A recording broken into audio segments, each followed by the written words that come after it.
Et si je vous disais qu'il existe une pierre qui protège et amplifie en même temps?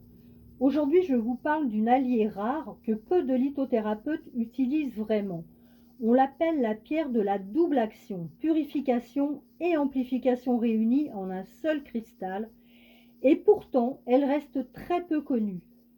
Voici pourquoi elle va changer votre pratique.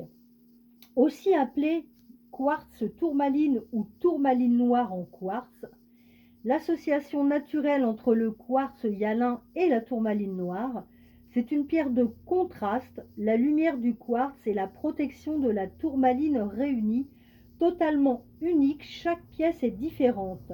Alors là, je vous montre un spécimen où il y a énormément d'incrustations de tourmaline noire, et puis celle-là, cette autre pierre, qui en a beaucoup moins. Donc chaque pierre, effectivement, est différente. Utilisée depuis l'Antiquité par les chamans comme bouclier énergétique, les chamans africains et amérindiens la portaient lors des rituels de protection. La tourmaline noire était connue des Romains comme pierre repoussant le mal. Aujourd'hui, c'est la pierre de protection par excellence. Vous ressentez parfois des énergies lourdes après certaines rencontres ou certains lieux. Cette pierre est faite pour vous protéger. Elle repousse les énergies négatives et les influences extérieures néfastes.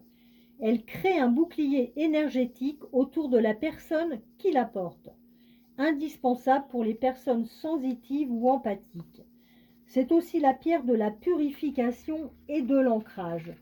Vous avez l'impression de porter le poids des autres, de rentrer épuisé après une journée en société. Cette pierre agit comme un filtre naturel. Elle purifie les énergies négatives présentes dans un espace ou autour d'une personne. Elle ancre profondément dans le chakra racine, idéal contre l'anxiété et l'agitation. Son énergie est à la fois stable et protectrice, un garde du corps énergétique. C'est aussi la pierre qui amplifie et protège simultanément. Ce qui est unique avec cette pierre, c'est qu'elle fait les deux à la fois. Elle protège et elle amplifie vos intentions. Aucune autre ne fait ça. Le quartz amplifie les intentions, la tourmaline repousse ce qui perturbe. C'est l'association naturelle et puissante. La protection ne bloque pas l'énergie positive, indispensable donc pour les soins énergétiques et les séances de lithothérapie. Vous pouvez la porter donc en pendentif, en bracelet. Vous la mettez à la main gauche si vous êtes droitier et à la main droite si vous êtes gaucher. C'est le code récepteur. En méditation, vous tenez la pierre dans la main, visualisez un bouclier de lumière noire et blanche qui vous enveloppe. Avec d'autres pierres, vous pouvez évidemment donc l'associer. Dans la maison, vous la posez près de l'entrée pour filtrer les énergies qui entrent, et au bureau contre les ondes électromagnétiques des écrans et les énergies de stress collectif. Donc les chakras, les associations, donc pour évidemment le chakra racine, l'ancrage, la sécurité, la protection terrestre. Le chakra couronne en secondaire grâce au quartz qui amplifie la connexion spirituelle. Et tous les autres chakras, le quartz agit en amplificateur universel, même dans cette association. Alors avec les autres pierres, vous pouvez donc l'associer à l'obsidienne noire. Ça renforce la protection et l'ancrage au sol. La sélénite, c'est un duo puissant, donc la protection du bas pour le chakra racine, donc la tourmaline noire, et pour le chakra couronne, purification du haut, la sélénite. La labradorite, complémentaire pour les personnes sensitives et empathiques. Et évidemment le cristal de roche.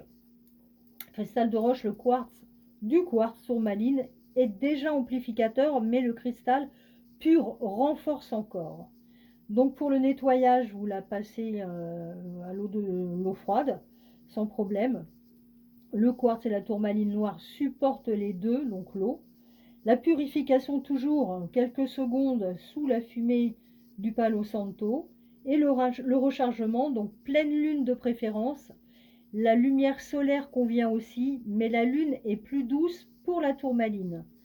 Vous pouvez aussi les recharger sur des plaques de sélénite ou un bloc de sunjite, hein, c'est comme vous voulez. La dureté de la pierre, donc, elle est de 7/10. Voilà, laissez-moi en commentaire si vous connaissez le quartz tourmaline, si vous l'utilisez. Et puis la semaine prochaine, je vous ferai une vidéo sur l'ambre. Donc voilà, bah merci de partager, de liker et puis de vous abonner. Et je vous dis à la semaine prochaine.